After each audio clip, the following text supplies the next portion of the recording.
The lake had always been a place of quiet escape, a vast stretch of water surrounded by dense, whispering trees.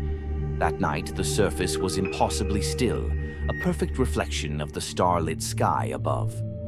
Ethan and his 3 friends had come for a weekend of fishing and camping, but as the hours stretched into the deepest part of the night, their boat drifted further into the cove, a place the locals warned them to avoid. "We should check our phones," Sarah muttered, glancing uneasily at the surrounding trees. "Let people know where we are." No signal, not even a flicker of a bar. "Relax," Tyler scoffed. "It's just a dead zone. We'll head back at sunrise." Ethan wasn't so sure. Something about the air felt wrong. Thicker, heavier, charged with a quiet, unnatural tension.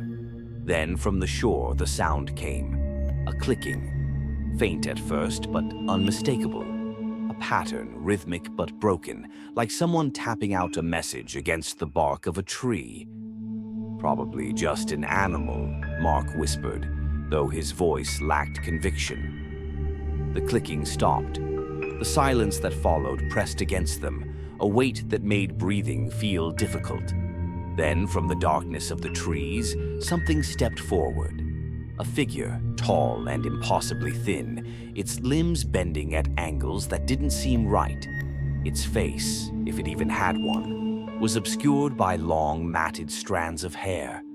But the worst part was its mouth. It didn't move, didn't open, and yet the clicking sound returned, louder this time, coming from deep within its throat. Ethan grabbed the oars. "We need to go. Now!" The boat rocked violently. Something had grabbed hold of the hull, unseen beneath the black water. Sarah screamed as long, bony fingers curled over the edge of the boat. Another hand, then another. Pale, bloated, grasping. The friends thrashed, kicked, shoved the hands away, but they were outnumbered. One by one, they were being dragged toward the water. Ethan fumbled for the emergency flare. With shaking hands, he struck it, casting a sudden red glow over the lake. For a brief moment, everything was illuminated. Figures stood in the shallows, dozens of them, their heads tilting in unison as they stared with hollow, sunken eyes. Their mouths twitched, and the clicking became deafening. The flare's glow dimmed, and the hands pulled harder. The last thing Ethan saw before being dragged under was the reflection of the stars, disappearing as the water swallowed him whole.